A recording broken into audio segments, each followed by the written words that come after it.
Good morning. ഇന്നത്തെ ക്ലാസ്സിൽ നമ്മൾ ഡിസ്കസ് ചെയ്യുന്നത് കോപ്പറേറ്റീവ് മൂവ്മെൻറ്റ്സ് ഇൻ ജർമ്മനിയാണ്. ലാസ്റ്റ് ക്ലാസ്സുകളിലായിട്ട് നമ്മൾ കോപ്പറേറ്റീവ് മൂവ്മെൻറ്റ്സ് ഇൻ ഇംഗ്ലണ്ട് പഠിച്ചു അല്ലേ? ബ്രിട്ടനിലെ സഹകരണ പ്രസ്ഥാനത്തെക്കുറിച്ച് നമ്മൾ ഡിസ്കസ് ചെയ്തതാണ്. അപ്പം ഇനി നമുക്ക് ജർമ്മനിയിലെ സഹകരണ പ്രസ്ഥാനത്തെക്കുറിച്ച് നമുക്കൊന്ന് നോക്കാം. നമുക്കറിയാം, ഇംഗ്ലണ്ട് എന്ന് പറയുന്നത് കൺസ്യൂമർ കോപ്പറേറ്റീവ് സ്റ്റോറുകളുടെ ബർത്ത് പ്ലേസ് ആയിട്ടാണ് കണക്കാക്കപ്പെടുന്നത്. നമ്മൾ പഠിച്ചതാണ് അല്ലേ? Homeland of consumer store cooperatives ആണ് ഇംഗ്ലണ്ട് എന്ന് പറയുന്നത്. ജർമ്മനി പക്ഷേ ക്ലെയിം ചെയ്യുന്നത് cradle of credit cooperatives of the world ആണ്. ലോകത്തിലെ ക്രെഡിറ്റ് കോപ്പറേറ്റീവ് സൊസൈറ്റികൾ ഉണ്ടല്ലോ, ക്രെഡിറ്റ് കോപ്പറേറ്റീവ്സ്, അതിൻ്റെ ബർത്ത് പ്ലേസ് ആയിട്ട് ഏതറിയപ്പെടുന്നത്? ജർമ്മനി അറിയപ്പെടുന്നത്. കാരണം കോപ്പറേറ്റീവ് ഇപ്പോൾ ലോകമെമ്പാടുമുള്ള കോപ്പറേറ്റേഴ്സിൻ്റെ പിൽഗ്രിം സെൻറ്റേഴ്സ് ആയിട്ടാണ് ഇംഗ്ലണ്ടും ജർമ്മനിയും ഒക്കെ അറിയപ്പെടുന്നത് കേട്ടോ. നമുക്ക് ജർമ്മനിയിലെ കോപ്പറേറ്റീവ് സ്റ്റഡി നമ്മളെ സംബന്ധിച്ചിടത്തോളം, അതായത് ഇന്ത്യക്കാരെ സംബന്ധിച്ചിടത്തോളം വളരെയധികം ഇമ്പോർട്ടൻ്റ് ആണ്. അതിൽ യാതൊരു തരത്തിലുള്ള സംശയവുമില്ല. കാരണം എന്താണെന്ന് വെച്ച് കഴിഞ്ഞാൽ ജർമ്മനിയിലെ ക്രെഡിറ്റ് കോപ്പറേറ്റീവ്സ് ആണ് നമ്മൾ കോപ്പി ചെയ്തിരിക്കുന്നത്. അപ്പോൾ നമുക്ക് നമ്മുടെ അവിടെ ഒരുപാട് കോപ്പറേറ്റീവ് ക്രെഡിറ്റ് സൊസൈറ്റീസ് നമുക്ക് കാണാം. അപ്പോൾ ഇതെല്ലാം തന്നെ ജർമ്മനിയിൽ നിന്ന് നമ്മൾ കോപ്പി ചെയ്തിട്ടുള്ള ഒന്നാണ്. അപ്പോൾ ജർമ്മനിയിലെ ക്രെഡിറ്റ് കോപ്പറേറ്റീവ് സൊസൈറ്റീസിനെ കുറിച്ച് പഠിക്കുന്നതിന് വേണ്ടിയിട്ട് നമ്മൾ ഫ്രെഡറിക് നിക്കോൾസനെ യൂറോപ്പിലെ ഡെപ്യൂട്ടേഷനിൽ അദ്ദേഹത്തിനെ അവിടെ അപ്പോയിൻ്റ് ചെയ്യുകയും അദ്ദേഹം വിവിധ കോപ്പറേറ്റീവ് സൊസൈറ്റി, ക്രെഡിറ്റ് കോപ്പറേറ്റീവ് സൊസൈറ്റീസിൻ്റെ പ്രവർത്തനങ്ങളെക്കുറിച്ചൊക്കെ പഠിക്കുകയും പിന്നീട് റെയ്ഫിസൺ ടൈപ്പ് ഓഫ് സൊസൈറ്റി, ജർമ്മനിയിലെ ഒരു ടൈപ്പ് ഓഫ് സൊസൈറ്റിയാണ് റെയ്ഫിസൺ സൊസൈറ്റി എന്ന് പറയുന്നത്. നമ്മൾ ഡീറ്റെയിൽഡ് ആയിട്ട് പഠിക്കും അതിനെക്കുറിച്ചിട്ട്. അപ്പോൾ ആ റെയ്ഫിസൺ ടൈപ്പ് ഓഫ് സൊസൈറ്റീസ് നമ്മുടെ അവിടെ അദ്ദേഹം റെക്കമെൻഡ് ചെയ്യുകയും ചെയ്തു. അപ്പോൾ ഈ ഒരു ഫ്രെഡറിക് നിക്കോൾസൻ്റെ അദ്ദേഹത്തിൻ്റെ ഒരു കോൺസെപ്റ്റിൽ നമ്മുടെ കണ്ടീഷൻസിന് ഏറ്റവും അനുയോജ്യമായിട്ടുള്ള ഒരു type of credit cooperative society എന്ന് പറയുന്നത് റെയ്ഫിസൺ സൊസൈറ്റീസ് ആണ്. അപ്പോൾ ഇന്ത്യയിലെ കോപ്പറേറ്റീവ് മൂവ്മെൻറ്റ്സ് ജർമ്മൻ കോപ്പറേഷനുമായിട്ട് ഒരുപാട് കടപ്പെട്ടിരിക്കുന്നുണ്ട്. അപ്പം അതുകൊണ്ട് തന്നെ ജർമ്മനിയിലെ കോപ്പറേഷനെ കുറിച്ച് സ്റ്റഡി ചെയ്യുന്നത് നമുക്ക് വളരെയധികം പ്രാധാന്യമുള്ള കാര്യമാണ്. അപ്പോൾ cooperative movements in Germany start ചെയ്യുന്നത് മിഡിൽ ഓഫ് 19th സെഞ്ച്വറിയാണ്. അപ്പോൾ ഇംഗ്ലണ്ടിലെ പോലെ തന്നെ 19th സെഞ്ച്വറിയുടെ മധ്യത്തിലായിട്ടാണ് നമ്മുടെ അവിടെയും ഈ ഒരു ക്രെഡിറ്റ് കോപ്പറേറ്റീവ് മൂവ്മെൻറ്റ്സ് ആരംഭിക്കുന്നത്. അപ്പോൾ അത് സാധാരണ നമ്മളിപ്പോൾ പറയാറില്ല, ഇപ്പോൾ ഇംഗ്ലണ്ടിലെ പോലെ തന്നെ ഈ ഒരു 19th സെഞ്ച്വറിയിലെ ജർമ്മനിയിലെ എക്കണോമിക് കണ്ടീഷൻ, അത് റൂറൽ ഏരിയാസിലും അതുപോലെ തന്നെ അർബൻ ഏരിയാസിലും വളരെയധികം പാത്തറ്റിക് ആൻഡ് ഹാർട്ട് ബ്രേക്കിംഗ് ആയിരുന്നു. അപ്പോൾ ആ ഒരു പീരീഡിൽ അഗ്രികൾച്ചറിസ്റ്റിൻ്റെയും ആർട്ടിസൻസിൻ്റെയും സ്മോൾ ട്രേഡേഴ്സിൻ്റെയൊക്കെ ലൈഫ് വളരെയധികം മിസറബിളായിരുന്നു, ദുരിതപൂർണമായിട്ടുള്ള ഒരു ലൈഫായിരുന്നു അവർക്ക് ഉണ്ടായിരുന്നത്. കാരണം എന്ന് പറഞ്ഞു കഴിഞ്ഞാൽ ഇപ്പോൾ അഗ്രികൾച്ചറിസ്റ്റും അതുപോലെ തന്നെ ആർട്ടിസൻസ് എല്ലാം തന്നെ മണി ലെൻഡേഴ്സിൻ്റെ കൈകളിലായിരുന്നു, അവരുടെ കീഴിലായിരുന്നു അവർ ഉണ്ടായിരുന്നത്. പ്രത്യേകിച്ചും ജർമ്മനിയിലൊക്കെ ജൂതന്മാരായിരുന്നു അവിടെ മെയിനായിട്ടും മണി ലെൻഡേഴ്സ് ഉണ്ടായിരുന്നത്. അപ്പോൾ അവരുടെ ആ ഒരു ഗ്രിപ്പിലായിരുന്നു ഈ ഒരു അഗ്രികൾച്ചറിസ്റ്റും ആർട്ടിസൻസും ഒക്കെ ഉണ്ടായിരുന്നത്. അതേപോലെ തന്നെ ഫാമിനും അവിടെ ജർമ്മനിയിലെ ഒരു കോമൺ ഫിനോമിനൻ ആയിരുന്നു അല്ലേ? ക്ഷാമം അല്ലെങ്കിൽ ദാരിദ്ര്യം, ക്ഷാമം അവിടെ എപ്പോഴും ഉണ്ടായിരുന്ന ഒരു സംഭവമായിരുന്നു. പിന്നെ ഈ ജൂതന്മാരാണ് മാർക്കറ്റൊക്കെ ഭരിച്ചിരുന്നത്. അതുപോലെ തന്നെ അവരെ സ്വയം മണി ലെൻഡേഴ്സ് ആയിരുന്നു. അതുപോലെ തന്നെ കൺസ്യൂമർ ആർട്ടിക്കിൾസൊക്കെ വിൽക്കുന്ന ട്രേഡേഴ്സും ഈ ജ്യൂസ് ആയിരുന്നു. അതുപോലെ അഗ്രികൾച്ചറൽ പ്രൊഡ്യൂസേഴ്സ് ഒക്കെ പർച്ചേസ് ചെയ്യുക, എന്നിട്ട് അത് വിൽക്കുക, അതൊക്കെ ഈ ജൂതന്മാരായിരുന്നു. ചുരുക്കി പറഞ്ഞാൽ ജർമ്മനിയിലെ മാർക്കറ്റ് ഫുള്ള് റൂൾ ചെയ്തിരുന്നത് ജ്യൂസ് ആയിരുന്നു അവിടുത്തെ. അപ്പോൾ അവരുടെ ഈ ഒരു എക്സ്പ്ലോയിറ്റിങ്, അവരെ ഈ ഒരു പുവർ ക്ലാസ്സിലുള്ളവരെ ധാരാളമായിട്ട് എക്സ്പ്ലോയിറ്റ് ചെയ്തിരുന്നു. അപ്പോൾ ഈ ഒരു മിസറബിൾ കണ്ടീഷൻസിൽ നിന്ന് ഒരു റിലീഫ് അത് വേണം എന്നുള്ള ഒരു അത് ജർമ്മനിയിലെ ജനങ്ങൾക്കിടയിൽ ഉണ്ടായിരുന്നു. ദെൻ അപ്പോൾ ആ ഒരു കണ്ടീഷനിൽ നിന്ന് ഇവരെ പ്രൊട്ടക്റ്റ് ചെയ്യുന്നതിന് വേണ്ടിയിട്ട് അല്ലെങ്കിൽ അവരെ റെസ്ക്യൂ ചെയ്യുന്നതിന് വേണ്ടിയിട്ട് ഒരുപാട് സോഷ്യൽ റിഫോമേഴ്സ് കടന്നു വരികയും ചെയ്തു. അവരെ ഇക്വിറ്റി ആൻഡ് ഈക്വാളിറ്റീനെ ബേസ് ചെയ്തുകൊണ്ട് സ്വന്തം അവർ ഓർഗനൈസേഷൻസൊക്കെ രൂപീകരിക്കാനായിട്ട് തുടങ്ങി. അങ്ങനെയുള്ളത് വന്നു. അപ്പോൾ നമ്മൾ പറഞ്ഞു ജ്യൂസ് ആയിരുന്നു അല്ലെങ്കിൽ ജൂതന്മാരുടെ ആയിരുന്നു അവിടെ മെയിനായിട്ടും ഉണ്ടായിരുന്നത്. അവരെ മണി ലെൻഡേഴ്സും അതുപോലെ തന്നെ ട്രേഡേഴ്സും അതുപോലെ അഗ്രികൾച്ചറൽ പ്രൊഡ്യൂസേഴ്സ് വാങ്ങിക്കുകയും അങ്ങനെ മൊത്തത്തിൽ ആ മാർക്കറ്റ് ഭരിച്ചിരുന്നത് അവരായിരുന്നു എന്ന് നമ്മൾ പറഞ്ഞു. അതുപോലെ തന്നെ അവരെ ഒരുപാട് ക്രെഡിറ്റ് ലിബററ്റി, ജനങ്ങൾക്കൊക്കെ ധാരാളം ക്രെഡിറ്റ് അവർ നൽകിയിരുന്നു. കടം നല്ലോണം കൊടുക്കും, പക്ഷേ അവരെ ഒരു എന്താ പറയുക ഒരു നല്ലൊരു ഇൻട്രസ്റ്റ്, എക്സോർബിറ്റൻ്റ് റേറ്റ് ഓഫ് ഇൻട്രസ്റ്റ് അവരതിൻ്റെ മുകളിൽ ചാർജ് ചെയ്യുകയും ചെയ്തിരുന്നു. അപ്പോൾ ഒരിക്കൽ നമ്മൾ ഈ ഒരു മണി ലെൻഡേഴ്സുമായിട്ട് ഒരു ട്രാൻസാക്ഷനിൽ ഏർപ്പെട്ട് കഴിഞ്ഞാൽ അവരിൽ നിന്ന് നമ്മൾ പറയില്ലേ മുക്തി നേടുക എന്ന് പറയുന്നത്, it is very difficult to get rid of them. അപ്പോൾ അവരിൽ നിന്നൊരു മുക്തി നേടുക എന്ന് പറയുന്നത് വളരെയധികം ബുദ്ധിമുട്ടായിരുന്നു. അപ്പോൾ മണി ലെൻഡേഴ്സിൻ്റെ ഈ ഒരു ആൻറ്റി സോഷ്യൽ ആക്ടിവിറ്റീസ് പാവപ്പെട്ട ആളുകളുടെ ജീവിതം കുറേയും കൂടെ മിസറബിളാക്കി അല്ലെങ്കിൽ ദുരിതപൂർണമാക്കി. അപ്പോൾ അതുപോലെ തന്നെ പോവർട്ടി ആൻഡ് ഫാമിംഗ് ആ ഒരു കാലത്ത് ധാരാളമായിട്ട് അവിടെ ഉണ്ടായിരുന്നു. അപ്പോൾ ഇതിൽ നിന്ന് ഈ ഒരു കണ്ടീഷൻസിൽ നിന്ന് അവിടുത്തെ ആളുകളെ റെസ്ക്യൂ ചെയ്യുന്നതിന് വേണ്ടി, അവരെ രക്ഷിക്കുന്നതിന് വേണ്ടിയിട്ട് രണ്ട് ജെന്റിൽമാൻ സ്വന്തമായിട്ട് കോപ്പറേറ്റീവ് ഓർഗനൈസേഷനുമായിട്ട് രംഗത്തേക്ക് വന്നു. അവരാണ് സർ FW റെയ്ഫീസനും അതുപോലെ തന്നെ ഫ്രാൻസ് ഷൂൾസും. അപ്പോൾ ഈ രണ്ടു പേരും അപ്പം അവരാണ് കോപ്പറേറ്റീവ് ക്രെഡിറ്റ്, ജർമ്മനിയിലെ കോപ്പറേറ്റീവ് ക്രെഡിറ്റ് സൊസൈറ്റീസിൻ്റെ പൈനിയേഴ്സ് എന്നറിയപ്പെടുന്നത് തന്നെ ഈ രണ്ട് ജെന്റിൽമാനാണ്. FW Raiffeisen, then Franz Schulze. അപ്പോൾ രണ്ട് ഏർഡൻ കോപ്പറേറ്റേഴ്സ് ആണ്. They are called the pioneers of cooperative credit societies. അപ്പോൾ ജർമ്മനിയിലെ ഒരു കോപ്പറേറ്റീവ് മൂവ്മെൻറ്റ്സിൻ്റെ ആ ഒരു ജനനം എന്ന് പറയുന്നത് ഈ ഒരു രീതിയിൽ ആയിരുന്നു. അപ്പം നമുക്ക് നോക്കാം ഈ രണ്ട് റെയ്ഫീസൺ ആൻഡ് അതുപോലെ തന്നെ ഷൂൾസിനെ കുറിച്ചിട്ട് നമുക്കൊന്ന് നോക്കാം. എന്തായിരുന്നു അവരുടെ സംരംഭങ്ങൾ എന്നുള്ളതും അതുപോലെ തന്നെ എങ്ങനെയാണ് ജർമ്മനിയിലെ സഹകരണ പ്രസ്ഥാനത്തിൻ്റെ ഡെവലപ്മെൻറ്റ് ആൻഡ് പ്രോസ്പിരിറ്റിക്കൊക്കെ ഇവരുടെ കോൺട്രിബ്യൂഷൻസ് എന്തൊക്കെയായിരുന്നു എന്നുള്ളത് നമുക്ക് നോക്കാം. ഫസ്റ്റ് നമ്മൾ ഡിസ്കസ് ചെയ്യുന്നത് ഫ്രാൻസ് ഷൂൾസിനെ കുറിച്ചിട്ടാണ്. ഫ്രാൻസ് ഷൂൾസ്, അദ്ദേഹം ഷൂൾസ് ഡെലിഷ് എന്നൂടെ അറിയപ്പെടുന്നുണ്ട്. 1809 to 1883 കാലഘട്ടമാണ് അദ്ദേഹത്തിൻ്റെ പ്രവർത്തനങ്ങൾ ഉണ്ടായിരുന്നത്. അപ്പം നമുക്ക് നോക്കാം. ഫ്രാൻസ് ഷൂൾസ്, ഷൂൾസ് ഡെലിഷ് എന്നുകൂടെ അദ്ദേഹത്തെ പറയാറുണ്ട്.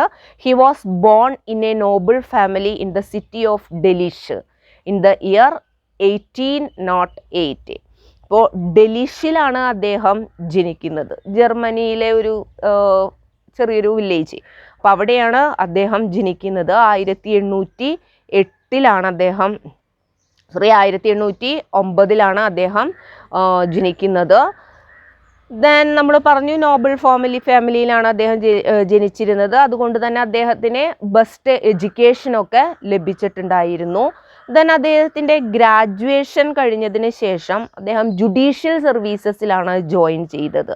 അദ്ദേഹത്തിൻ്റെ നേറ്റീവ് സിറ്റി ആയിട്ടുള്ള ഡെലിഷിലെ ജഡ്ജായിട്ട് അദ്ദേഹം പ്രവർത്തിച്ചിട്ടുണ്ടായിരുന്നു. അപ്പോൾ ആ ഒരു സമയത്ത് പുവർ പീപ്പിളുമായിട്ട് അദ്ദേഹം ധാരാളമായിട്ട് കോണ്ടാക്ട് ചെയ്തിരുന്നു. ദെൻ അദ്ദേഹത്തിൻ്റെ ആ ഒരു കോണ്ടാക്റ്റിലൂടെ അദ്ദേഹത്തിന് അവിടെ നിലനിന്നിരുന്ന ആ ഒരു അപ്പാലിംഗ് പോവർട്ടി ആൻഡ് മിസറീസ് അതിനെക്കുറിച്ചൊക്കെ അദ്ദേഹത്തിന് അറിയാനായിട്ട് സാധിച്ചു.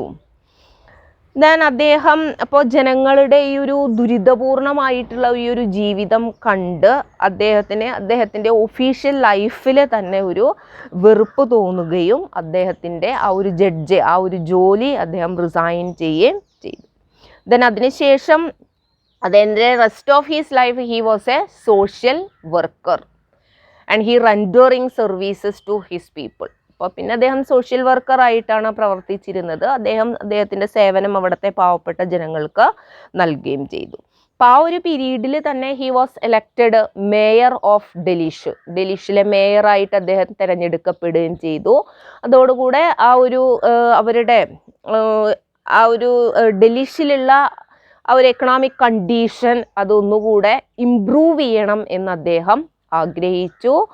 So in the year 1849 Schulz organized a friendly society for the distribution of bread and potatoes to the poor people at a cheaper rate. അപ്പോൾ അവിടെ ഇക്കണോമിക് കണ്ടീഷൻ ഇംപ്രൂവ് ചെയ്യുക എന്നുള്ള ഒരു ഉദ്ദേശത്തോടു കൂടിയാണ് അദ്ദേഹം 1849 ഫ്രണ്ട്ലി സൊസൈറ്റി അദ്ദേഹം സ്റ്റാർട്ട് ചെയ്യുന്നത്. അപ്പോൾ പാവപ്പെട്ട ആളുകൾക്ക് ചീപ്പർ റേറ്റിലെ ബ്രെഡ് ആൻഡ് പൊട്ടറ്റോസ് ഡിസ്ട്രിബ്യൂട്ട് ചെയ്യുക എന്നുള്ള ഉദ്ദേശത്തോടു കൂടിയാണ് അദ്ദേഹം ഫ്രണ്ട്ലി സൊസൈറ്റി രൂപീകരിക്കുന്നത്. ദെൻ അദ്ദേഹത്തിൻ്റെ ആ ഒരു എക്സ്പെരിമെൻ്റ് അദ്ദേഹം കുറേ മാസത്തോളം അദ്ദേഹത്തിൻ്റെ ആ ഒരു എക്സ്പെരിമെൻ്റ് അദ്ദേഹം തുടർന്നു.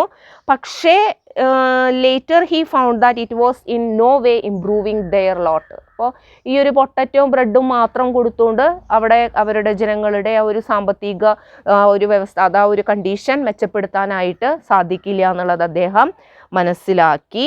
അദ്ദേഹത്തിൻ്റെ ആ ഒരു എക്സ്പെരിമെൻ്റ് മറ്റൊരു ഡയറക്ഷനിലേക്ക് തിരിക്കുകയും ചെയ്തു.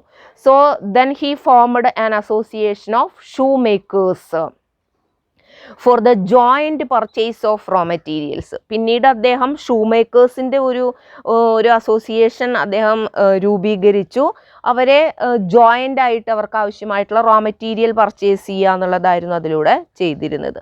പക്ഷേ ആ അസോസിയേഷനും ഒരു ലോങ് ഇതിലേക്ക് സർവൈവ് ചെയ്തിട്ടുണ്ടായിരുന്നില്ല. വളരെ പെട്ടെന്ന് തന്നെ അതും ഫെയിലിയർ ആവുകയാണ് ചെയ്തത്. അപ്പോൾ ഈ ഒരു എക്സ്പെരിമെൻറ്റിലൂടെ അദ്ദേഹം ഒരു കാര്യം മനസ്സിലാക്കി, ചാരിറ്റി ഹെൽപ്പിനേക്കാളും സുപ്പീരിയർ ആയിട്ടുള്ളത് സെൽഫ് ഹെൽപ്പ് ആൻഡ് മ്യൂച്വൽ ഹെൽപ്പാണ്. അപ്പോൾ സ്വാശ്രയവും പരസ്പര സഹായവും അതാണ് ഏതിനേക്കാളും ചാരിറ്റി ഹെൽപ്പിനേക്കാളും ബെറ്റർ ആയിട്ടുള്ളത്, സുപ്പീരിയർ ആയിട്ടുള്ളത് എന്ന് അദ്ദേഹം മനസ്സിലാക്കി.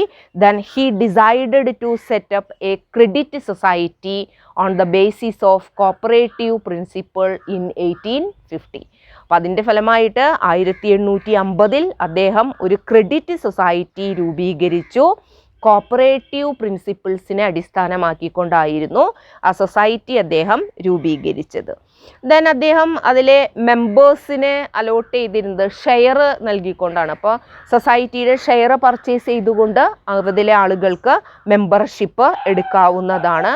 അതുപോലെ തന്നെ ലോ റേറ്റ് ഓഫ് ഇൻട്രസ്റ്റിനെ അവർക്ക് ക്രെഡിറ്റും അനുവദിച്ചിരുന്നു ഈ ഒരു സൊസൈറ്റിയിൽ നിന്ന്. 1852 അദ്ദേഹം മറ്റൊരു full fledged credit cooperative society അദ്ദേഹത്തിൻ്റെ നേറ്റീവ് ടൗൺ ആയിട്ടുള്ള ഡൽഹിയിൽ ആരംഭിച്ചു.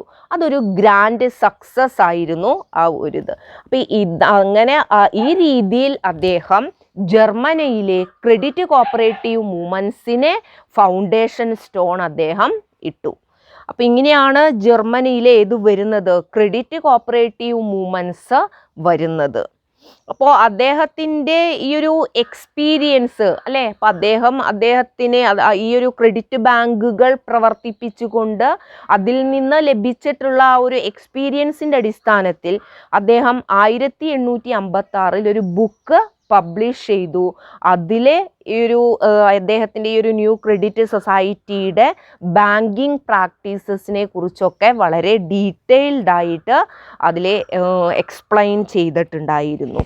അപ്പോൾ ഈ ഒരു ബാങ്കിൻ്റെ ഒരു സക്സസ് ഇതേപോലെയുള്ള സിമിലർ ബാങ്കുകൾ മറ്റ് ടൗണുകളിലും സ്റ്റാർട്ട് ചെയ്യുന്നതിനുള്ള ഒരു സ്റ്റിമുലി അദ്ദേഹത്തിന് അതിലൂടെ ലഭിച്ചു. Then number of credit bank slowly increased. അങ്ങനെ ഈ നമ്പർ ഓഫ് ബാങ്ക്സിൻ്റെ എണ്ണം വളരെ കൂടുകയും ചെയ്തു. അപ്പോൾ ഇങ്ങനെ പല ടൗണുകളിലായിട്ട് ധാരാളം ക്രെഡിറ്റ് കോപ്പറേറ്റീവ് ബാങ്കുകൾ വന്നതോടുകൂടെ ഈ ബാങ്കുകൾക്കൊരു ഫെഡറൽ യൂണിയൻ വേണം എന്നുള്ളത് ഷൂൺസ് ആഗ്രഹിക്കുകയും then in 1859 they set up general union of German industrial societies. ഇപ്പോൾ union of German credit bank, അതാണ് general union of German industrial societies അവർ രൂപീകരിച്ചു. ഈ യൂണിയൻ ഓഫ് ജർമ്മൻ ക്രെഡിറ്റ് ബാങ്കിൻ്റെ ഡയറക്ടറായിട്ട് ഇരുന്നത് ഷൂൾസ് തന്നെ ആയിരുന്നു. അപ്പോൾ 1883 അദ്ദേഹത്തിൻ്റെ മരണം സംഭവിക്കുന്നത് വരെ ഈ ഒരു യൂണിയൻ ഓഫ് ജർമ്മൻ ക്രെഡിറ്റ് ബാങ്കിൻ്റെ ഡയറക്ടറായിട്ട് അദ്ദേഹമാണ് പ്രവർത്തിച്ചിരുന്നത്. പിന്നെ it permitted limited liability for all type of cooperative credit far and wide. Then 1983 Schulze Delitzsch മരിക്കുകയും അതിനുശേഷം അദ്ദേഹത്തിന് ഒരു 1926 കോപ്പറേറ്റീവ് ക്രെഡിറ്റ് ബാങ്ക് ജർമ്മനിയിൽ മൊത്തമായിട്ട് ഉണ്ടാകുകയും ചെയ്തിട്ടുണ്ട്. അപ്പോൾ ഇദ്ദേഹമാണ് ക്രെഡിറ്റ് കോപ്പറേറ്റീവ് സൊസൈറ്റി രൂപീകരിക്കുന്നത്. അപ്പോൾ ഈ ഷൂൾസ് ബാങ്ക് അപ്പോൾ ആളുകൾ അത് വളരെ പെട്ടെന്ന് തന്നെ ഈ ഷൂൾസ് ബാങ്ക് ആളുകൾ ആക്സെപ്റ്റ് ചെയ്തു. അപ്പോൾ ഈ ഒരു ബാങ്ക് പ്രധാനമായിട്ടും സെർവ് ചെയ്തിരുന്നത് സ്മോൾ ട്രേഡേഴ്സ്, അതുപോലെ ആർട്ടിസൻസ്, മറ്റേ മിഡിൽ ക്ലാസ് പീപ്പിൾസ്, അവരെയാണ് ഈ ബാങ്കുകൾ കൂടുതലായിട്ടും അവർക്കാണ് ഇവരെ ഹെൽപ്പൊക്കെ നൽകിയിരുന്നത്. ഇപ്പോൾ ജർമ്മനിയിലെ എല്ലാ ടൗണുകളിലും ഏകദേശം ഒരു നിയർലി 60% ഓഫ് ദ പീപ്പിൾസും ഈ ഒരു ക്രെഡിറ്റ് സൊസൈറ്റിയിലെ മെമ്പേഴ്സ് ആയിരുന്നു. അപ്പോൾ ചരിത്രത്തിൽ ആദ്യമായിട്ട് ജനങ്ങൾ അവരെ സ്വന്തമായിട്ട് അവരുടെ സ്വന്തം എന്താ പറയുക ബാങ്കേഴ്സുമായിട്ടും കസ്റ്റമേഴ്സുമായിട്ടും അവരെ പ്രവർത്തിക്കാനായിട്ട് തുടങ്ങി. അപ്പോൾ സ്വന്തം ബാങ്കിൻ്റെ തന്നെ കസ്റ്റമേഴ്സും ആയിരുന്നു അവർ. അപ്പോൾ കോപ്പറേറ്റീവ് ക്രെഡിറ്റ് സൊസൈറ്റീസിൻ്റെ രൂപീകരണത്തിലൂടെ ബാങ്കിങ് ഫീൽഡിലും ഈ കോപ്പറേറ്റീവ് പ്രിൻസിപ്പിൾസ് അപ്ലൈ ചെയ്യാം എന്നുള്ളത് ഷൂൾസ് കൊണ്ടുവന്നു. അപ്പം ഇങ്ങനെയാണ് ഷൂൾസിൻ്റെ ആ ഒരു ഇത് വരുന്നത്. അപ്പം അവരെ സെൽഫ് ഹെൽപ്പ് ആൻഡ് മ്യൂച്വൽ ഹെൽപ്പിന് ധാരാളമായിട്ട് ഇമ്പോർട്ടൻസ് നൽകിയിട്ടുണ്ടായിരുന്നു. അപ്പം അതുകൊണ്ട് തന്നെ ഇദ്ദേഹത്തെ നമ്മൾ pioneer in the field of cooperative credit നമ്മൾ അറിയപ്പെടുന്നത് അദ്ദേഹമാണ്. നമുക്ക് നോക്കാം important characteristic features of Schulze Delitzsch societies. Schulze Delitzsch സൊസൈറ്റീസിൻ്റെ ഇമ്പോർട്ടൻറ്റ് ക്യാരക്ടറിസ്റ്റിക്സ് എന്തൊക്കെയാണെന്നുള്ളത് നമുക്കൊന്ന് നോക്കാം. ഫസ്റ്റ് നമുക്കതിൻ്റെ ഒബ്ജക്റ്റ് നോക്കാം. മെയിൻ ഒബ്ജക്റ്റ് എന്ന് പറയുന്നത് മെമ്പേഴ്സിൻ്റെ ക്രെഡിറ്റ് റിക്വയർമെൻറ്റ്സ് മീറ്റ് ചെയ്യുക എന്നുള്ളതാണ്. ഇപ്പോൾ മെമ്പേഴ്സ് എന്ന് പറയുമ്പോൾ അതിൽ ആരൊക്കെയാണ് വരുന്നത്? ട്രേഡേഴ്സ് വരുന്നുണ്ട്, ആർട്ടിസൻസ് വരുന്നുണ്ട്, പിന്നെ അർബൻ ഏരിയാസിൽ താമസിക്കുന്ന മിഡിൽ ക്ലാസ് പീപ്പിൾസ്, അവരാണ് മെമ്പേഴ്സ് എന്ന് പറയുന്നത്. അപ്പോൾ അവരുടെ ക്രെഡിറ്റ് റിക്വയർമെൻറ്റ്സ് മീറ്റ് ചെയ്യുക എന്നുള്ളതാണ് ഇവരുടെ മെയിൻ ഒബ്ജക്റ്റീവ്സ് എന്ന് പറയുന്നത്. അപ്പോൾ ടൗണിൽ ജീവിക്കുന്ന മെമ്പേഴ്സിനെ ചീപ്പ് ക്രെഡിറ്റ് ഇവരെ പ്രൊവൈഡ് ചെയ്യുന്നുണ്ടായിരുന്നു. അതുപോലെ തന്നെ ഒരുപാട് ക്രെഡിറ്റ് ഫെസിലിറ്റീസ് ഈ ബാങ്ക് ഇവർക്ക് ഓഫർ ചെയ്തിരുന്നു കേട്ടോ. ദെൻ നെക്സ്റ്റ് നമുക്കതിൻ്റെ ഏരിയാസ് ഓഫ് ഓപ്പറേഷൻ നോക്കാം. പിന്നെ ഇതിൻ്റെ ഒരു പ്രത്യേകത നമുക്ക് പറയാവുന്നത്, ബാങ്ക് ക്രെഡിറ്റ് ഫെസിലിറ്റീസ് കൊടുക്കുന്നുണ്ട് പറഞ്ഞു, പക്ഷെ അവരുടെ മെമ്പേഴ്സിന് മാത്രമാണ് ക്രെഡിറ്റ് ഫെസിലിറ്റീസ് പ്രൊവൈഡ് ചെയ്തിരുന്നത്. ദെൻ നെക്സ്റ്റ് നമുക്ക് ഏരിയാസ് ഓഫ് ഓപ്പറേഷൻ നോക്കാം. നമ്മൾ പറഞ്ഞു ഷൂൾസ് ബാങ്ക് അതിൻ്റെ ഏരിയാസ് ഓഫ് ഓപ്പറേഷൻ വെരി വൈഡാണ്, വൈഡ് ഏരിയ അവർ കവർ ചെയ്തിരുന്നു. അതുപോലെ തന്നെ number of members it is very large. ഏകദേശം 1000-ഓളം ആളുകൾ ഓരോ ബാങ്കുകളിലും അംഗങ്ങളായിട്ടുണ്ടായിരുന്നു. അതുപോലെ തന്നെ വൈഡ് സർക്കിൾസ് ഓഫ് പോപ്പുലേഷനിൽ നിന്ന് അവരെ മെമ്പർഷിപ്പ് എടുത്തിരുന്നു. സോ അതുകൊണ്ട് തന്നെ അവർക്ക് എന്തുണ്ടായിരുന്നില്ല, പേഴ്സണൽ റിലേഷൻഷിപ്പും അതുപോലെ തന്നെ മ്യൂച്വൽ കോണ്ടാക്റ്റ് ഒന്നും തന്നെ ഉണ്ടായിരുന്നില്ല.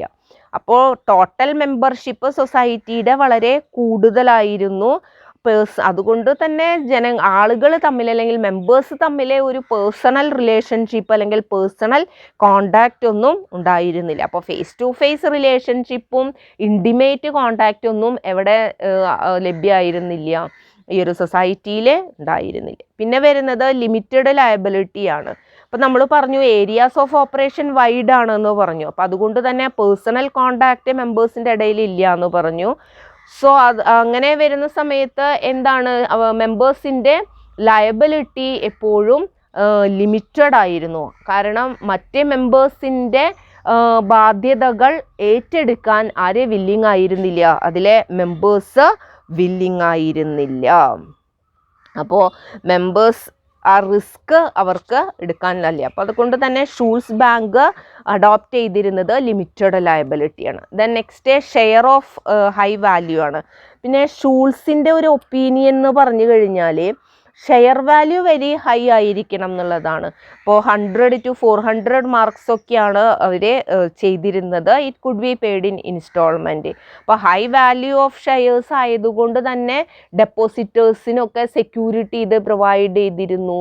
അതുപോലെ തന്നെ അവർക്ക് ആഡിക്വേറ്റ് വർക്കിംഗ് ക്യാപിറ്റൽ കണ്ടെത്താനായിട്ട് സാധിച്ചിരുന്നു.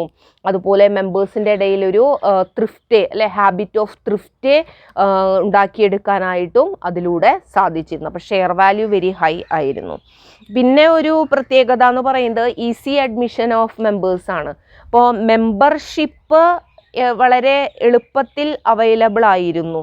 അപ്പോൾ ഈ ഒരു ഷെയർ ക്യാപിറ്റൽ വാങ്ങിക്കുക അല്ലെങ്കിൽ ഷെയർ വാങ്ങിക്കാൻ വില്ലിങ് ആയിട്ടുള്ള അതിന് കഴിവുള്ള എല്ലാവർക്കും മെമ്പർഷിപ്പ് കിട്ടിയിരുന്നു. അപ്പോൾ ഷെയർ ക്യാപിറ്റൽ നൽകാൻ അഫോർഡബിൾ ആയിട്ടുള്ള എല്ലാ ആളുകൾക്കും മെമ്പർഷിപ്പ് ഉണ്ടായിരിക്കും. പിന്നെ വരുന്നത് പ്രിഫറൻസ് ടു അർബൻ പീപ്പിൾ ആണ്. മെമ്പർഷിപ്പ് നമ്മൾ പറഞ്ഞു അർബൻ പീപ്പിളിനാണ് നൽകുന്നത് എന്ന് പറഞ്ഞു. അതുപോലെ തന്നെ different classes of artisan, traders, middle class people അവർക്കൊക്കെ എന്തുണ്ടായിരിക്കും, അവർക്ക് മെമ്പർഷിപ്പ് കൊടുത്തിട്ടുണ്ടായിരുന്നു. അപ്പോൾ മെമ്പർഷിപ്പ് മെയിനായിട്ടും അർബൻ പീപ്പിൾ അല്ലെങ്കിൽ ടൗണുകളിൽ ജീവിക്കുന്ന ആളുകൾക്കാണ് അതിലെ മെമ്പർഷിപ്പ് നൽകിയിരുന്നത്. ദെൻ പിന്നെ വരുന്നത് no strict supervision of loans ആണ്. സാധാരണ ഇവര് ലോണ് നൽകുന്നത് പ്രൊഡക്റ്റീവ് പർപ്പസിന് വേണ്ടിയിട്ടാണ് ലോണ് ഇഷ്യൂ ചെയ്യുന്നത്. പക്ഷേ areas of operation very wide ആയതുകൊണ്ട് തന്നെ it was not possible to supervise the utilization of loan. അപ്പോൾ ലോണിൻ്റെ യൂട്ടിലൈസേഷൻ അത് അവർക്ക് ഫോളോ ചെയ്യാനായിട്ട് അത് അവർക്ക് പോസിബിൾ ആയിരുന്നില്ല. അപ്പോൾ പ്രൊഡക്റ്റീവ് പർപ്പസിന് തന്നെയാണ് കൊടുത്തിരുന്നതെങ്കിലും കൂടെ ആളുകൾ അത് ആ ഒരു പർപ്പസിന് തന്നെയാണ് ഉപയോഗിക്കുന്നത് എന്നുള്ളത് അവർക്ക് അറിയാനായിട്ട് പറ്റിയിരുന്നില്ല. ദെൻ മറ്റൊരു ക്യാരക്ടറിസ്റ്റിക്സ് എന്ന് പറയുന്നത് പ്രിഫേഴ്സ് ഷോർട്ട് ടേം ലോൺസ്. അപ്പോൾ ഇവരെ ഷോർട്ട് ടേം ലോണാണ് പ്രിഫർ ചെയ്തിരുന്നത്.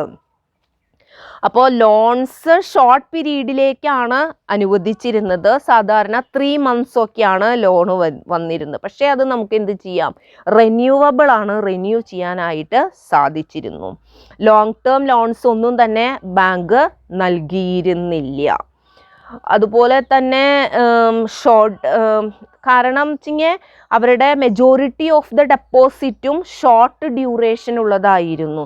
അപ്പോൾ ഷൂൾസ് ഒരിക്കലും അവരുടെ ഡെപ്പോസിറ്റിൻ്റെ ആ ഒരു പീരീഡിനേക്കാളും മുകളിലേക്ക് ലോൺ പീരീഡ് കൊണ്ടുപോകാൻ അദ്ദേഹം താല്പര്യപ്പെട്ടിരുന്നില്ല. അതുകൊണ്ട് തന്നെ അവരെ ഷോർട്ട് ടേം ബേസിലുള്ള ലോണുകളാണ് പ്രൊവൈഡ് ചെയ്തിരുന്നത്. 1 yearൻ്റെ അപ്പുറത്തേക്ക് ഒരിക്കലും പോവില്ല. ഏകദേശം യൂഷ്വലി 3 months ഒക്കെയാണ് അവരുടെ ലോൺ പീരീഡ് പറയുന്നത്. ലോൺ അവർക്ക് ലംസം എമൗണ്ട് ആയിട്ട് കൊടുക്കാം. പക്ഷേ rate of interest very high ആണ്. ഇൻട്രസ്റ്റ് റേറ്റ് വളരെ കൂടുതലാണ്. പിന്നെ ലോണ് അനുവദിച്ചിരുന്നത് ടാഞ്ചിബിൾ അസറ്റിൻ്റെ സെക്യൂരിറ്റിയിലാണ് ലോണ് നൽകിയിരുന്നത്. അപ്പോൾ അവിടെ ലോൺസ് എടുക്കുന്നതിന് സെക്യൂരിറ്റി വേണം. ടാഞ്ചിബിൾ അസറ്റാണ് സെക്യൂരിറ്റി ആയിട്ട് വരുന്നത്. അതുപോലെ ലോണിൻ്റെ പർപ്പസ് എന്താണെന്നുള്ളത് അവരെ ക്ലോസ്ലി സ്ക്രൂട്ടനൈസ് ചെയ്തിരുന്നൊന്നുമില്ല. ഫോളോ അപ്പ് ആൻഡ് സൂപ്പർവിഷൻ ഒക്കെ കുറവായിരുന്നു എന്ന് നമ്മൾ ഓൾറെഡി കണ്ടതാണ്. പിന്നെ repayment of loan lump sum amount ആയിട്ടാണ് അവരെ ആവശ്യപ്പെട്ടിരുന്നത്. ഇൻസ്റ്റാൾമെൻറ്റ് പെർമിറ്റ് ചെയ്തിരുന്നില്ല. പിന്നെ റേറ്റ് ഓഫ് ഇൻട്രസ്റ്റ് നമ്മൾ പറഞ്ഞു ഇറ്റ് ഈസ് വെരി ഹൈ, അത് വളരെ കൂടുതലും ആയിരുന്നു. ദെൻ നെക്സ്റ്റ് ക്യാരക്ടറിസ്റ്റിക്സ് എന്ന് പറയുന്നത് അലൗഡ് ഡിവിഡൻ്റ് ആണ്. ഡിവിഡൻ്റ് അലൗ ചെയ്തിരുന്നു. അപ്പോൾ ഷൂൾസ് ഡിവിഡൻറ്റിന് ഇമ്പോർട്ടൻസ് നൽകിയിട്ടുണ്ടായിരുന്നു. അതുപോലെ തന്നെ അവരുടെ rate of dividend it was very high, അത് വളരെ കൂടുതലാണ്. അതിന് സീലിംഗ് ഒന്നും അങ്ങനെ മാക്സിമം സീലിംഗ് ഒന്നും ഉണ്ടായിരുന്നില്ല ഈ ഡിവിഡൻറ്റ് അലൗ ചെയ്യുന്നതിന്. അപ്പോൾ അവർ 20% ഒക്കെ ഡിവിഡൻ്റ് ഒക്കെ അവർ പ്രൊവൈഡ് ചെയ്യാറുണ്ട്. അപ്പോൾ അദ്ദേഹത്തിൻ്റെ ഒരു ബിലീഫ്സ് എന്ന് പറഞ്ഞു കഴിഞ്ഞാൽ ഹൈ ഡിവിഡൻഡ് കൊടുക്കുമ്പോൾ അത് മെമ്പേഴ്സിൻ്റെ ഇടയിലെ ത്രിഫ്റ്റ് ആൻഡ് സേവിങ്സിനെ എൻകറേജ് ചെയ്യുന്നതിന് അത് ആവശ്യമാണ്, അവർക്ക് ഡിവിഡൻഡ് ലഭിക്കുന്നത് എന്നുള്ളൊരു ചിന്തയായിരുന്നു അദ്ദേഹത്തിന് ഉണ്ടായിരുന്നത്. ദെൻ നെക്സ്റ്റ് അഡ്വാൻറ്റേജസ് എന്ന് പറയുന്നത് no priority for welfare of members ആണ്.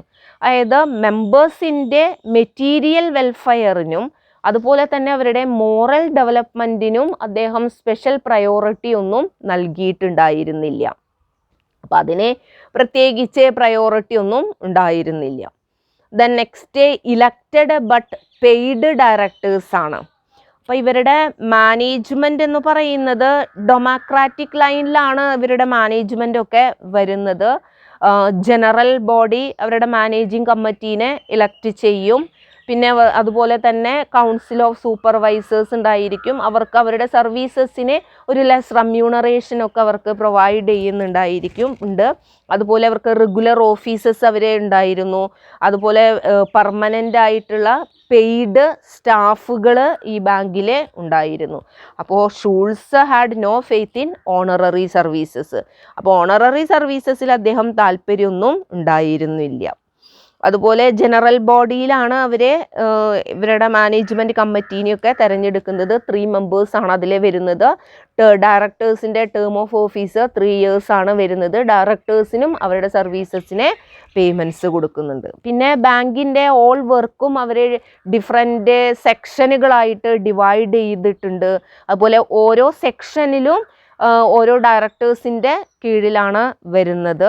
പിന്നെ നമ്മൾ നേരത്തെ പറഞ്ഞു റെഗുലർ ഓഫീസസ് ബാങ്ക് മെയിൻറ്റെയിൻ ചെയ്യുന്നുണ്ട്. ഡയറക്ടേഴ്സിന് പുറമെ ഹൈ സാലറിയൊക്കെ നൽകിക്കൊണ്ട് എംപ്ലോയീസിനെ അവരെ അപ്പോയിൻറ്റ് ചെയ്യുന്നുണ്ട്. പിന്നെ റെഗുലറായിട്ട് ബാങ്കിൻ്റെ അക്കൗണ്ട്സൊക്കെ ഓഡിറ്റേഴ്സ് ഓഡിറ്റ് ചെയ്യുന്നുണ്ട്. ഇപ്പം general union of Schulze bank ഉണ്ടല്ലോ, അപ്പോൾ ആ ജനറൽ യൂണിയൻ അവിടുത്തെ ഓഡിറ്റേഴ്സ് റെഗുലറായിട്ട് ബാങ്കിൻ്റെ അക്കൗണ്ട്സുകളൊക്കെ ഓഡിറ്റ് ചെയ്യുകയും ചെയ്യും. അപ്പോൾ മാനേജ്മെൻ്റ് ഒക്കെ വളരെ പെർഫെക്റ്റ് ആയിരുന്നു ഇതിൽ. പിന്നെ ഫൈനൽ അതോറിറ്റിയാണ് നെക്സ്റ്റ് ഫീച്ചർ. ഫൈനൽ അതോറിറ്റി എന്ന് പറയുന്നത് ജനറൽ ബോഡിയാണ്. അവരാണ് ബോർഡ് ഓഫ് മാനേജ്മെൻറ്റിനെയൊക്കെ ഇലക്ട് ചെയ്യുന്നത്, നമ്മൾ പറഞ്ഞത് തന്നെയാണ്. പിന്നെ നെക്സ്റ്റ് ഒരു ഫീച്ചർ എന്ന് പറയുന്നത് നോ പെർമനൻ്റ് റിസർവ് ഫണ്ടാണ്. അതായത് റിസർവ് ഫണ്ട് പെർമനൻ്റ് അങ്ങനെ റിസർവ് ഫണ്ട് ഇല്ല ആയിരുന്നു. പക്ഷേ അവർ റിസർവ് ക്രിയേറ്റ് ചെയ്യുന്നുണ്ട്. ആനുവൽ നെറ്റ് പ്രോഫിറ്റിൻ്റെ ഒരു 15 to 20% അവർ എന്ത് വരുന്നുണ്ട്, ഫണ്ട് അവരെ ക്രിയേറ്റ് ചെയ്യുന്നുണ്ട് അൺഫോർസീൻ ലോസസ് ഒക്കെ മീറ്റ് ചെയ്യുന്നതിന് വേണ്ടിയിട്ട്. അതുപോലെ തന്നെ ലോൺസ് ഒക്കെ അനുവദിക്കുന്നതിന് വേണ്ടിയിട്ട് അദ്ദേഹം ആമ്പിൾ പ്രിക്കോഷൻസ് ഒക്കെ എടുത്തിരുന്നു. അതുകൊണ്ട് തന്നെ അവർക്ക് ആൻറ്റിസിപ്പേറ്റഡ് ബാഡ് ഡെറ്റ്സ് ഒന്നും തന്നെ ഉണ്ടായിരുന്നില്ല. അപ്പോൾ റിസർവ് ഫണ്ട് വന്നിരുന്നില്ല. ദെൻ നെക്സ്റ്റ് ഒരു ഫീച്ചേഴ്സ് എന്ന് പറയുന്നത് റിസീവ് ഡെപ്പോസിറ്റ് ആണ്. അതായത് ഡെപ്പോസിറ്റ് അവരെ മെമ്പേഴ്സിൽ നിന്നും നോൺ മെമ്പേഴ്സിൽ നിന്നൊക്കെ കളക്ട് ചെയ്തിരുന്നു. പക്ഷേ ഡെപ്പോസിറ്റിന് നൽകിയിരുന്ന ഇൻട്രസ്റ്റ് റേറ്റ് അത്ര കൂടുതലൊന്നും ആയിരുന്നില്ല. അപ്പോൾ ലോ ഇൻട്രസ്റ്റ് റേറ്റ് ആണ് ഡെപ്പോസിറ്റിന് നൽകിയിരുന്നത്. ദെൻ നെക്സ്റ്റ് ക്യാരക്ടറിസ്റ്റിക്സ് പറയുന്നത് അഡ്മിനിസ്ട്രേഷൻ ആണ്. അപ്പോൾ അതിൽ നമ്മൾ പറയുന്നത് ബാങ്കിൻ്റെ ടെക്നിക്കൽ ഓപ്പറേഷൻസ് എല്ലാം തന്നെ കണ്ടക്ട് ചെയ്തിരുന്നത് highly paid and highly qualified officers ആണ്. അപ്പോൾ അതിൽ തന്നെ there were 3 members in the board of management. അതുപോലെ ഓരോ ട്രാൻസാക്ഷൻസും ഫൈനലൈസ് ചെയ്തിരുന്നത് ഈ 3 മെമ്പേഴ്സിലെ ഏതെങ്കിലും 2 പേര് ഡോക്യുമെൻറ്റിൽ സൈൻ ചെയ്തുകൊണ്ടാണ് അവർ ആ ട്രാൻസാക്ഷൻസ് ഫൈനലൈസ് ചെയ്തിരുന്നത്. അപ്പോൾ അവരുടെ ഡയറക്ടർ ബോർഡ് എന്ന് പറയുമ്പോൾ അല്ലെങ്കിൽ ബോർഡ് ഓഫ് മാനേജ്മെൻറ്റിലെ 3 മെമ്പേഴ്സ് ഉണ്ട്. അതിലെ അപ്പോൾ അവരുടെ ട്രാൻസാക്ഷൻ ഫൈനലൈസ് ചെയ്യണമെങ്കിൽ ഈ 3 പേരിൽ 2 പേരെങ്കിലും ആ ഡോക്യുമെൻറ്റിൽ സൈൻ ചെയ്തിരിക്കണം, എന്നാലേ അവരുടെ ട്രാൻസാക്ഷൻസ് വരുള്ളൂ. അപ്പോൾ ഇത്രയൊക്കെയാണ് ഏത് വരുന്നത്, ഫ്രാൻസ് ഷൂൾസിൻ്റെ അല്ലെങ്കിൽ ഷൂൾസ് ഡെലീഷിൻ്റെ സൊസൈറ്റിയുടെ ക്യാരക്ടറിസ്റ്റിക്സ് എന്ന് പറയുന്നത്. അപ്പോൾ അതിലെ ഒന്ന് ഒബ്ജക്റ്റാണ് ക്രെഡിറ്റ് റിക്വയർമെൻറ്റ് മീറ്റ് ചെയ്യുക എന്നുള്ളത്. പിന്നെ വൈഡ് ഏരിയ ഓഫ് ഓപ്പറേഷൻ അവരെ ഫോക്കസ് ചെയ്തിരുന്നു.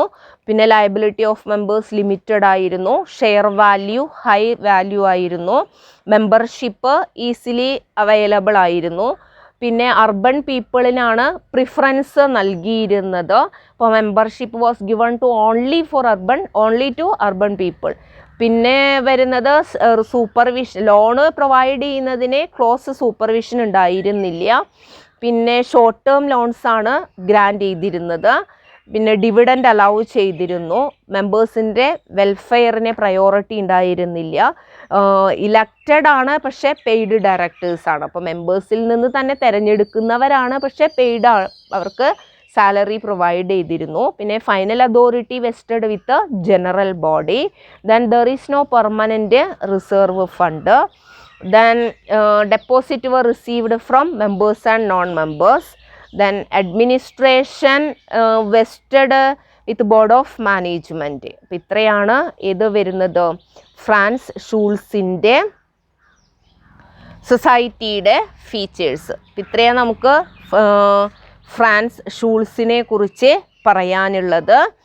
ദെൻ അദ്ദേഹം pioneer of cooperative credit societies എന്ന് അറിയപ്പെടുന്നു. ദെൻ നെക്സ്റ്റ് നമുക്ക് സർ FW റേഫീസൺ നോക്കാം. അദ്ദേഹത്തിൻ്റെ പീരീഡ് എന്ന് പറയുന്നത് 1818 to 1888 ആണ്. റേഫീസൺ നോക്കാം. ജർമ്മനിയിലെ വെയർബുഷ് എന്ന് പറയുന്ന സ്ഥലത്ത് ഒരു സാധാരണ ഫാമിലിയിലാണ് റേഫീസൺ ജനിക്കുന്നത്. അപ്പോൾ വെയർബുഷ് എന്ന് പറയുന്നത് വെസ്റ്റേൺ പാർട്ട് ഓഫ് ജർമ്മനിയിലെ ഒരു റിമോട്ട് വില്ലേജ് ആണ്. അപ്പോൾ അവിടെ ഒരു സാധാരണ ഫാമിലിയിലാണ് റേഫീസൺ ജനിക്കുന്നത്. ദെൻ അദ്ദേഹത്തിൻ്റെ ബേസിക് എഡ്യൂക്കേഷന് ശേഷം അദ്ദേഹം ആർമിയിൽ ജോയിൻ ചെയ്തു. അപ്പോൾ അദ്ദേഹം ആർമിയിലാണ് ജോലി ചെയ്തത്. അപ്പോൾ ഒരുപാട് വർഷം അദ്ദേഹം അവിടെ മിലിറ്ററി ഓഫീസറായിട്ട് പ്രവർത്തിച്ചിരുന്നു. But he could not continue in the military services for long. അദ്ദേഹത്തിന് ഒരുപാട് കാലം അവിടെ ചെയ്യാൻ പറ്റിയിട്ടുണ്ടായിരുന്നില്ല. Because of his falling eyesight, അദ്ദേഹത്തിൻ്റെ കാഴ്ചശക്തി കുറയുന്നതിൻ്റെ ഭാഗമായിട്ട് അദ്ദേഹത്തിന് പിന്നീട് മിലിറ്ററിയിൽ പ്രവർത്തിക്കാനായിട്ട് സാധിച്ചില്ല. സോ ഹി എന്ത് ചെയ്തു, വോളണ്ടറി റിട്ടയർമെൻറ്റ് ആർമിയിൽ നിന്ന് എടുത്തു. ദെൻ അദ്ദേഹത്തിൻ്റെ rest of life he wanted to lead a calm and peaceful life. പക്ഷേ ആ ഒരു തീരുമാനത്തോടു കൂടെയാണ് അദ്ദേഹം വില്ലേജിലേക്ക് വന്നത്. ഒരു peaceful life, calm and peaceful life നയിക്കണം എന്നുള്ള ആ ഒരു ഡിസിഷനോട് കൂടെയാണ് അദ്ദേഹം വില്ലേജിലേക്ക് വന്നത്. പക്ഷേ അദ്ദേഹം അവിടുത്തെ ആളുകളുമായിട്ട് ബന്ധപ്പെട്ടപ്പോൾ വില്ലേജിലുള്ള ആളുകളുടെ പ്രശ്നങ്ങൾ അദ്ദേഹം മനസ്സിലായപ്പോൾ അദ്ദേഹത്തിന് സോഷ്യൽ വർക്കിലേക്ക് പോകേണ്ടതായിട്ട് വന്നു. അപ്പോൾ സ്വസ്ഥ ജീവിതം നയിക്കാനായിട്ട് വന്ന ആളാണ്. പക്ഷേ അവിടുത്തെ ജനങ്ങളുടെ ആ ഒരു മിസറബിൾ കണ്ടീഷൻ കണ്ടപ്പോൾ എന്തുണ്ടായി, he forced to take up some social work. അദ്ദേഹം സിൻസിയറായിട്ടും അദ്ദേഹത്തിൻ്റെ ആ കൺട്രി ഫോക്കിനെ സഹായിക്കണമെന്ന് ആഗ്രഹിച്ചു. He chalked out some plan for this. Then റൈഫീസൻ്റെ ആ ഒരു അഭിപ്രായത്തിൽ ഈ എല്ലാ ഈവിൾസിൻ്റെയും റൂട്ട് കോസ് എന്ന് പറയുന്നത് ലാക്ക് ഓഫ് ക്രെഡിറ്റ് ഫെസിലിറ്റീസ് ആണ്. അപ്പോൾ ക്രെഡിറ്റ് ഫെസിലിറ്റീസ് ഇല്ലാത്തതാണ് എല്ലാറ്റിൻ്റെയും പ്രശ്നം എന്നാണ് അദ്ദേഹം മനസ്സിലാക്കിയത്. അപ്പോൾ ഈ ഒരു അൺസ്ക്രൂപ്ലെസ് മണി ലെൻഡേഴ്സിനെ എലിമിനേറ്റ് ചെയ്താൽ മാത്രമേ പാവപ്പെട്ട ജനങ്ങളുടെ ലൈഫ്, അവരുടെ ജീവിതം ഇംപ്രൂവ് ചെയ്യാനായിട്ട് സാധിക്കുള്ളൂ എന്ന് അദ്ദേഹം മനസ്സിലാക്കി. പക്ഷേ എന്നിരുന്നാലും first preference is given for releasing them from A grip of famine. അല്ലേ, ജർമ്മനിയിലെ നമ്മൾ പറഞ്ഞു മണി ലെൻഡേഴ്സിൻ്റെ എക്സ്പ്ലോയിറ്റേഷൻ ഒരു ഭാഗത്തുണ്ട്, ഒപ്പം തന്നെ ഫാമിൻ അവിടുത്തെ ഒരു കോമൺ ഫിനോമിനായിരുന്നു. ക്ഷാമം അവിടുത്തെ ഒരു സാധാരണ ഇതായിരുന്നു. അപ്പോൾ മണി ലെൻഡേഴ്സിനെ റിമൂവ് ചെയ്യുക എന്നുള്ളത്, അപ്പോൾ ക്രെഡിറ്റ് ഫെസിലിറ്റീസിൻ്റെ അഭാവമാണ് എല്ലാ ഈവിൾസിൻ്റെയും റൂട്ട് കോസ് എന്ന് അദ്ദേഹം തിരിച്ചറിഞ്ഞു. എന്നിരുന്നാലും അദ്ദേഹം ഫസ്റ്റ് പ്രിഫറൻസ് കൊടുക്കുന്നത് എന്താണ്, ഈ ഒരു ഫാമിൻ്റെ ആ ഒരു ഇതിൽ നിന്ന് അവരെ റിലീസ് ചെയ്യുക എന്നുള്ളതാണ്. അതിനാണ് അദ്ദേഹം ഫസ്റ്റ് പ്രിഫറൻസസ് പ്രൊവൈഡ് ചെയ്തത്. Then Raffeson began his cooperative experiment by forming a cooperative society for the distribution of bread and potatoes to the poor. അപ്പോൾ നമ്മുടെ ഷൂൾസിനെ പോലെ തന്നെ റൈഫീസണും അദ്ദേഹത്തിൻ്റെ കോപ്പറേറ്റീവ് എക്സ്പെരിമെൻ്റ് ആരംഭിക്കുന്നത് അവിടുത്തെ കൺട്രി ഫോക്സിന് ബ്രെഡ് ആൻഡ് പൊട്ടറ്റോസ് ഡിസ്ട്രിബ്യൂട്ട് ചെയ്യുന്നതിന് വേണ്ടിയിട്ടുള്ള ഒരു കോപ്പറേറ്റീവ് സ്റ്റോർ ആരംഭിച്ചുകൊണ്ട് തന്നെയാണ് അദ്ദേഹം അത് ആരംഭിക്കുന്നത്. പക്ഷേ it did not last long, അത് ഒരുപാട് കാലം നിലനിൽക്കൊന്നും ചെയ്തിട്ടുണ്ടായിരുന്നില്ല. ദെൻ അതിനുശേഷം അദ്ദേഹം 1849 ഒരു ലോൺ സൊസൈറ്റി രൂപീകരിച്ചു for the joint purchase of കാറ്റിൽസിനെ ജോയിൻറ്റ് പർച്ചേസ് ചെയ്യുക എന്നുള്ള രീതിയിലാണ് അദ്ദേഹം അത് ആരംഭിച്ചത്. പക്ഷേ ഈ ഒരു സൊസൈറ്റിയിലെ മെമ്പേഴ്സായിട്ടുണ്ടായിരുന്നത് റിച്ച് ഫിലാന്ത്രോഫിറ്റ്സും അത് ആയിരുന്നു. അതായത് പണക്കാരായിട്ടുള്ള കുറച്ച് മനുഷ്യ സ്നേഹികളായിരുന്നു അതിലുണ്ടായിരുന്നത്. അല്ലാതെ എന്താ പറയുക, ഫാമേഴ്സൊന്നും ആയിരുന്നില്ല സൊസൈറ്റിയിലെ മെമ്പേഴ്സ്. അപ്പം അതുകൊണ്ട് തന്നെ ആ ഒരു സംരംഭവും വളരെ പെട്ടെന്ന് തന്നെ അവസാനിക്കുകയാണ് ചെയ്തത്.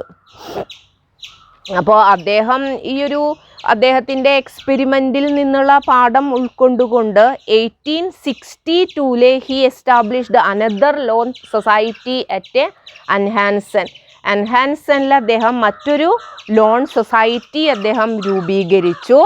അതിലെ മെമ്പേഴ്സ് ആയിട്ടുണ്ടായിരുന്നത് അഗ്രികൾച്ചറിസ്റ്റാണ്. അപ്പോൾ അഗ്രികൾച്ചറിസ്റ്റ് ആയിരുന്നു, കൃഷിക്കാരായിരുന്നു അല്ലെങ്കിൽ കർഷകരായിരുന്നു അതിലെ മെമ്പേഴ്സ്. അപ്പോൾ ആ ഒരു അൻഹാൻസനിൽ ആരംഭിച്ച ആ ഒരു ലോൺ സൊസൈറ്റി എന്ന് പറയുന്നത് it was A full fledged cooperative credit society in all respects. എല്ലാ തരത്തിലും എല്ലാ വശങ്ങളിലും അതൊരു ഫുൾ ഫ്ലഡ്ജഡ് കോപ്പറേറ്റീവ് സൊസൈറ്റി ആയിരുന്നു. അൻഹാൻസനിൽ അദ്ദേഹം എസ്റ്റാബ്ലിഷ് ചെയ്ത ലോൺ സൊസൈറ്റി അതൊരു ഫുൾ ഫ്ലഡ്ജഡ് കോപ്പറേറ്റീവ് സൊസൈറ്റി ആയിരുന്നു എല്ലാ തലത്തിലും. ദെൻ ഈ ഒരു സൊസൈറ്റിയുടെ പ്രോഗ്രസ്സിങ് ബിഗിനിങ്ങിൽ വളരെയധികം സ്ലോ ആയിരുന്നു. But slowly and steadily it grow up. അപ്പോൾ അങ്ങനെ അദ്ദേഹം റൂറൽ കോപ്പറേറ്റീവ് ക്രെഡിറ്റ് സൊസൈറ്റിയുടെ ഫൗണ്ടേഷൻ സ്റ്റോൺ ആരിട്ടു? റേഫീസൺ ഇട്ടു. ദെൻ പിന്നീട് അദ്ദേഹത്തിൻ്റെ ഈ ഒരു മോഡൽ മറ്റ് രാജ്യങ്ങളിലേക്ക് കൂടെ വ്യാപിച്ചു. അപ്പോൾ നമ്മൾ പറഞ്ഞു ജർമ്മനിയിലെ ഈ ഒരു റേഫീസൺ സൊസൈറ്റിയാണ് നമ്മൾ ഫോളോ ചെയ്തിട്ടുണ്ടായിരുന്നത് എന്ന് പറഞ്ഞു അല്ലേ. ഇന്ത്യയിലെ നമ്മൾ ഫോളോ ചെയ്തിട്ടുണ്ടായിരുന്നത് ജർമ്മനിയിലെ ഈ ഒരു റേഫീസൺ ടൈപ്പ് സൊസൈറ്റി ആയിരുന്നു. അപ്പോൾ അദ്ദേഹത്തിൻ്റെ സൊസൈറ്റിയുടെ പ്രത്യേകത അത് റൂറൽ കോപ്പറേറ്റീവ് ക്രെഡിറ്റ് സൊസൈറ്റിയാണ്. അപ്പോൾ അദ്ദേഹം രൂപീകരിച്ചത്. ഇപ്പോൾ നമ്മൾ ഷൂൾസ് ഡെലിഷൻ്റെ സൊസൈറ്റി എന്ന് പറയുമ്പോൾ അവിടെ അർബൺ പീപ്പിൾസിന് മാത്രമാണ് മെമ്പർഷിപ്പ്. അപ്പോൾ ടൗണിൽ താമസിച്ചിരുന്ന സ്മോൾ ട്രേഡേഴ്സും ആർട്ടിസൺസും മിഡിൽ ക്ലാസ് പീപ്പിൾസൊക്കെയാണ് അതിലെ മെമ്പേഴ്സ് ഉണ്ടായിരുന്നത്. പക്ഷേ റേഫീസിൻ്റെ സൊസൈറ്റീസിലെ അഗ്രികൾച്ചറിസ്റ്റാണ് മെമ്പേഴ്സ് ഉണ്ടായിരുന്നത്. അപ്പോൾ അദ്ദേഹം റൂറൽ കോപ്പറേറ്റീവ് ക്രെഡിറ്റ് സൊസൈറ്റിയുടെ ഫൗണ്ടേഷൻ സ്റ്റോൺ ആണ് ആരിട്ടത്? ഈ ഒരു റേഫീസൺ ഇട്ടത്. അപ്പോൾ നമ്മുടെയും ഒരു അഗ്രികൾച്ചറൽ കൺട്രി ആയതുകൊണ്ട് തന്നെ നമ്മൾ ഫോളോ ചെയ്തിരുന്നത് അല്ലെങ്കിൽ നമ്മൾ കടമെടുത്തത് ഈ റേഫീസൻ്റെ റൂറൽ ക്രെഡിറ്റ് കോപ്പറേറ്റീവ് സൊസൈറ്റി ആയിരുന്നു. ദെൻ അത് പല രാജ്യങ്ങളും ലോകത്തിൻ്റെ പല ഭാഗത്തുള്ള പല രാജ്യങ്ങളും അദ്ദേഹത്തിൻ്റെ ഈ ഒരു മോഡലെ ഫോളോ ചെയ്തിട്ടുണ്ട്. അപ്പോൾ അദ്ദേഹത്തിൻ്റെ ഈ ഒരു ഐഡിയ വളരെ പെട്ടെന്ന് തന്നെ മറ്റ് വില്ലേജുകളിലേക്കും, അപ്പോൾ ആദ്യം അൻഹാൻസനിലാണ് തുടങ്ങിയതെങ്കിലും കൂടെ മറ്റ് വില്ലേജുകളിലേക്ക് അദ്ദേഹത്തിൻ്റെ ഈ ഐഡിയ വളരെ പെട്ടെന്ന് തന്നെ സ്പ്രെഡ് ചെയ്യുകയും ചെയ്തു. അങ്ങനെ number of such rural credit societies increased. അപ്പോൾ ഇത് ഇൻക്രീസ് ചെയ്തതോടുകൂടെ ഈ ഒരു ഓർഗനൈസേഷനുകൾ അല്ലെങ്കിൽ ഈ ഒരു ക്രെഡിറ്റ് സൊസൈറ്റീസിനെയൊക്കെ ഓർഗനൈസ് ചെയ്യുന്നതിന് വേണ്ടി ഒരു ക്രെഡിറ്റ് യൂണിയൻ ആവശ്യമാണെന്ന് അദ്ദേഹം മനസ്സിലാക്കുകയും in 1877 a general union of the Raiffeisen societies was set up. അദ്ദേഹം ഒരു ജനറൽ യൂണിയൻ അവരെ രൂപീകരിച്ചു. ഹെഡ്സ്ഡോട്ടിലാണ് ഇതാദ്യമായിട്ട് രൂപീകരിക്കുന്നത്. അപ്പോൾ ആ ജനറൽ യൂണിയനിലാണ് ആദ്യമായിട്ട് each for all and all for each എന്ന് പറയുന്ന ആ ഒരു ഫ്രേസ് ആദ്യം ഉപയോഗിക്കുന്നത്, അല്ലേ? കോപ്പറേറ്റീവ് പ്രിൻസിപ്പിളിലെ വളരെ ഇമ്പോർട്ടൻ്റ് ആയിട്ടുള്ള ഒരു ഇതാണ് each for all and all for each, അല്ലേ? ഓരോരുത്തരും എല്ലാവർക്കും, എല്ലാവരും ഓരോരുത്തർക്കും വേണ്ടി. അതാണ് കോപ്പറേഷൻ്റെ ബേസിക് പ്രിൻസിപ്പിൾ എന്ന് പറയുന്നത്. അപ്പോൾ ഈ ഒരു each for all and all for each first use ചെയ്യുന്നത് ഏതിലാണ്? General union of the Raiffeisen societies, അവരാണത് ഉപയോഗിക്കുന്നത്. അപ്പോൾ Raiffeisen he was modest and assuming കേട്ടോ. അദ്ദേഹം വളരെ, നമ്മൾ പറയില്ലേ, വളരെ എളിമയുള്ള ആളും അതുപോലെ തന്നെ നിസ്സംഗനായിട്ടുള്ള ഒരാളാണ്. അദ്ദേഹത്തിൻ്റെ വർക്കുകൾക്ക് പബ്ലിസിറ്റി ഒന്നും ആഗ്രഹിച്ചിരുന്നില്ല. അപ്പം അദ്ദേഹത്തിൻ്റെ ഒരു വിശ്വാസം എന്ന് പറഞ്ഞു കഴിഞ്ഞാൽ അദ്ദേഹത്തിൻ്റെ വർക്ക് നല്ലതാണെങ്കിൽ, ജനങ്ങൾക്കത് യൂസ്ഫുൾ ആണെങ്കിൽ it would spread automatically without any propaganda. അപ്പോൾ ഒരു പബ്ലിസിറ്റി ഇല്ലെങ്കിലും അത് ഓട്ടോമാറ്റിക്കലി സ്പ്രെഡ് ആയിക്കോളും എന്നുള്ളതായിരുന്നു അദ്ദേഹത്തിൻ്റെ ആ ഒരു വിശ്വാസം. The quality of his work was excellent. So he became very popular in Germany within A short period. അപ്പോൾ റേഫിസൺസിലെ നമുക്ക് റേഫിസൺ സൊസൈറ്റിയിലെ നമുക്ക് ഇത്രയൊക്കെയാണ് പറയുന്നത്. അപ്പോൾ റേഫിസൺ എന്ന് പറയുന്നത് ഇത്രയേ ഉള്ളൂ. അദ്ദേഹം വെസ്റ്റ് ജർമ്മനിയിലെ വെയർബുഷിലെ സാധാരണ കുടുംബത്തിൽ ജനിച്ച ആളാണ്. അദ്ദേഹത്തിന് ആകെ കൂടെ ബേസിക് എഡ്യൂക്കേഷൻ മാത്രമേ ഉള്ളൂ. എന്നിട്ട് പിന്നെ മിലിറ്ററിയിൽ വരികയും പിന്നീട് മിലിറ്ററിയിൽ നിന്ന് വോളണ്ടറി റിട്ടയർമെൻ്റ് എടുത്ത് അദ്ദേഹത്തിൻ്റെ നാട്ടിലേക്ക്, സ്വന്തം നാട്ടിലേക്ക് വരികയാണ്. അപ്പോൾ അവിടുത്തെ ആളുകളുടെ ലൈഫ്, അല്ലേ, കൾട്ടിവേറ്റേഴ്സിൻ്റെ ലൈഫ് റിയലി മിസറബിൾ ആയിരുന്നു. അപ്പോൾ അവരുടെ ഡിഫിക്കൽട്ടീസ്, അതിൻ്റെ കൂടെ രാജ്യത്തെ ക്ഷാമം കൂടെ, ഫാമിനും കൂടെ ആയപ്പോൾ അവരുടെ ആ ഒരു ദുരിതം ഒന്നുകൂടെ, അല്ലെങ്കിൽ അവരുടെ ഡിഫിക്കൽട്ടീസ് ഒന്നുകൂടെ മൾട്ടിപ്ലൈ ചെയ്യുകയാണ് ചെയ്തിട്ടുണ്ടായിരുന്നത്. പിന്നെ ഡിസ്ഹോണസ്റ്റ് മണി ലെൻഡേഴ്സിൻ്റെ വക എക്സ്പ്ലോയിറ്റേഷൻ വേറെയും. അപ്പോൾ അതിൽ നിന്നൊക്കെ പ്രൊട്ടക്റ്റ് ചെയ്യുക എന്നുള്ള ഉദ്ദേശത്തോടു കൂടിയാണ് അദ്ദേഹം എന്ത് രൂപീകരിച്ചത്? Village loan and saving bank അദ്ദേഹം രൂപീകരിക്കുന്നത് റൂറൽ ഏരിയാസിൽ. അപ്പോൾ അങ്ങനെയാണ് റേഫിസൺ സൊസൈറ്റീസ് നമുക്ക് വരുന്നത്. അപ്പോൾ ഈ ഒരു ക്ലാസ്സിൽ നമ്മൾ ഡിസ്കസ് ചെയ്തത് കോപ്പറേറ്റീവ് മൂവ്മെൻറ്റ് ഇൻ ജർമ്മനിയാണ്. അതിലെ ഫ്രാൻസ് ഷൂൾസിനെ കുറിച്ചിട്ട് നമ്മൾ പറഞ്ഞു. അദ്ദേഹത്തിൻ്റെ സൊസൈറ്റി, അതിൻ്റെ ക്യാരക്ടറിസ്റ്റിക്സ് എന്താണെന്നുള്ളത് നമ്മൾ പറഞ്ഞു. പിന്നെ വന്നത് FW റേഫിസൺസ് ആണ്. 1888 ആൻഡ് 18 to 88 ആണ് അദ്ദേഹത്തിൻ്റെ പീരീഡ് എന്ന് പറഞ്ഞു. ദെൻ നെക്സ്റ്റ് ക്ലാസ്സിൽ നമുക്ക് അദ്ദേഹത്തിൻ്റെ സൊസൈറ്റീസിൻ്റെ ക്യാരക്ടറിസ്റ്റിക്സ് എന്തൊക്കെയാണെന്നുള്ളത് നമുക്ക് നോക്കാം. അപ്പോൾ അദ്ദേഹം രൂപീകരിച്ചിട്ടുള്ള സൊസൈറ്റീസിനെ കുറിച്ചിട്ട് നമ്മൾ പറഞ്ഞു. ആദ്യത്തെ റൂറൽ കോപ്പറേറ്റീവ് ക്രെഡിറ്റ് സൊസൈറ്റി അദ്ദേഹം രൂപീകരിച്ചിട്ടുണ്ട് എന്ന് പറഞ്ഞു. അപ്പോൾ ആ റൂറൽ കോപ്പറേറ്റീവ് ക്രെഡിറ്റ് സൊസൈറ്റിയുടെ അഡ്വാൻറ്റേജസ് എന്താണെന്നുള്ളത്, അതിൻ്റെ ക്യാരക്ടറിസ്റ്റിക്സ് എന്തൊക്കെയാണെന്നുള്ളത് നമുക്ക് അടുത്ത ക്ലാസ്സിൽ ഡിസ്കസ് ചെയ്യാവുന്നതാണ്. ക്യാരക്ടറിസ്റ്റിക്സിൽ നമ്മൾ പറയുന്നത് ഇതൊക്കെ തന്നെയാണ്. അദ്ദേഹത്തിൻ്റെ ഒബ്ജക്റ്റ്, പിന്നെ ഏരിയാസ് ഓഫ് ഓപ്പറേഷൻ നമ്മൾ ഷൂൾസിലെ പറഞ്ഞില്ലേ, അതുപോലെ തന്നെ ഇദ്ദേഹത്തിൻ്റെ അതിനും കുറച്ച് പെക്യൂലിയർ ക്യാരക്ടറിസ്റ്റിക്സ് വരുന്നുണ്ട്. അപ്പോൾ അത് അടുത്ത ക്ലാസ്സിൽ നമുക്ക് ഡിസ്കസ് ചെയ്യാം. അപ്പോൾ അടുത്ത ക്ലാസ്സിൽ നമുക്ക് വീണ്ടും കാണാം. Thank you.